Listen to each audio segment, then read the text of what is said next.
একজন মুসলমানের কর্তব্য হলো তার সন্তানকে দিনদার হিসাবে গড়ে তোলা।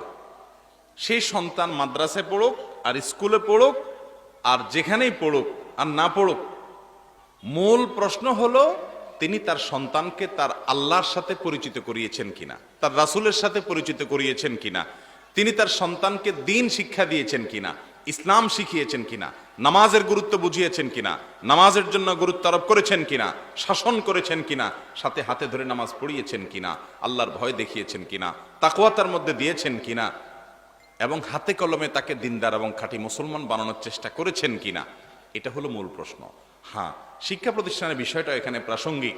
সন্তানকে যদি আপনি এমন শিক্ষা প্রতিষ্ঠানে দেন যেখান থেকে সে শুধু পয়সা কামাইয়ের রাস্তা পাবে, যেখান থেকে সে শুধু তথাকথিত ক্যারিয়ার গড়বে, যেখান থেকে তথাকথিত ভালো ছাত্র হয়ে ভালো কলেজে চান্স পাবে, ভালো শিক্ষা প্রতিষ্ঠানে যাবে, কিন্তু সেখান থেকে তার ইসলাম শিক্ষা হবে না, বরং সেখানে যাওয়ার কারণে ইসলাম থেকে আরো দূরে সরতে পারে, ইসলাম সম্পর্কে ভুল ধারণা তাকে দেওয়া হতে পারে, এইরকম প্রতিষ্ঠানে যদি কোনো বাবা তার সন্তানকে দেন, তাহলে সেক্ষেত্রে এই সন্তান যদি বিপদগামী হয় সেই কারণে অবশ্যই কিয়ামতের ময়দানে আল্লাহর কাঠগড়ার আসামি হিসেবে ওই বাপকে দাঁড়াতে হবে, জবাবদিহি করতে হবে যে তুমি তোমার সন্তানকে ধ্বংস করেছো কেন।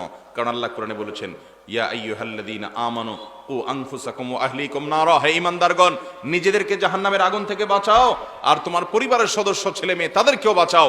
তাদেরকে যদি জাহান্নামের পথে তুমি ঠেলে দাও কয়টা পয়সার আশায়, সামান্য ক্যারিয়ারের আশায়, বাবারে এই সন্তান আখেরাত লাগবে না, দুনিয়াতেই দেখবেন আপনার চক্ষু শীতলকারী সন্তান হবে না যদি সে তার মালিককে চিনতে না পারে, যদি তার রবকে চিনতে না পারে।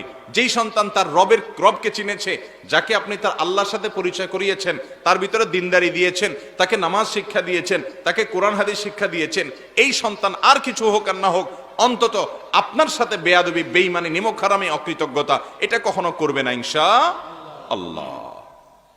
100% দিনদার, নামাজ কালাম পড়ে, হালাল হারাম বাজ বিচার করে, আল্লাহর আদেশ নিষেধ মেনে চলে, অথচ বাপ মার সাথে বেয়াদবি করে, খাওয়া দাওয়া দেয় না, বাপ মাকে বের করে দেয়, বৃদ্ধাশ্রমে রেখে আসে, অমানবিক আচরণ করে, এরকম ঘটনা কি পাওয়া যায় সচরাচর?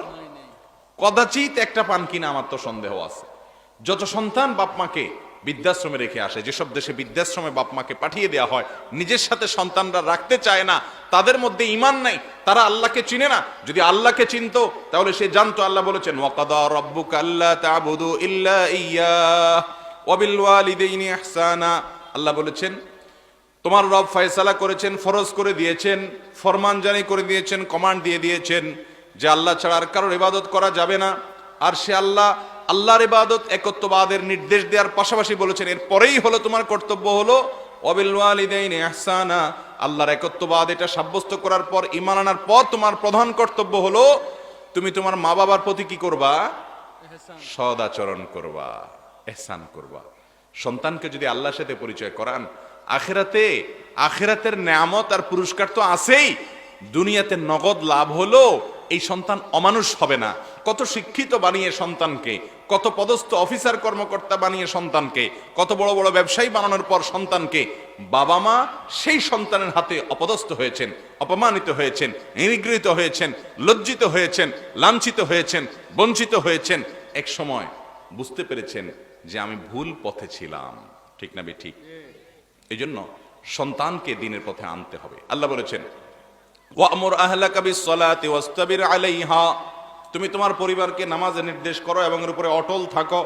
অতএব সন্তানকে দিনদার বানানো বাপ মার কর্তব্য। আপনি স্কুলে দিচ্ছেন না মাদ্রাসা দিচ্ছেন সেটা বড় কথা নয়। হ্যাঁ, এটা ঠিক যে মাদ্রাসায় সন্তানকে দিলে সন্তান অর্ধেক সেফ, নিরাপদ হয়ে যায়। মাদ্রাসার থেকে নষ্ট হওয়ার, বিপথে যাওয়ার, খারাপ পথে যাওয়ার সম্ভাবনা কম থাকে। আর সেকুলার প্রতিষ্ঠানে দেওয়া, এরপরে সন্তানকে নিরাপদ রাখা এটা কঠিন।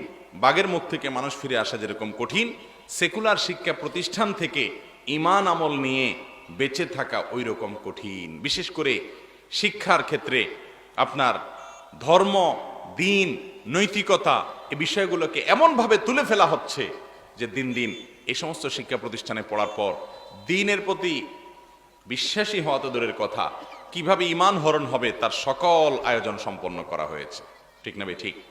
আল্লাহ তাআলা আমাদের সন্তানকে বহুমুখী ফিতনা, শয়তান তাদেরকে শেষ করতে চাচ্ছে, সেখান থেকে আগলে রেখে তাদের ঈমানকে, আমলকে, আখিরাতকে যেন আমরা হেফাজত করতে পারি, সেরকম দায়িত্বশীল অভিভাবক হওয়ার তৌফিক দান করুন।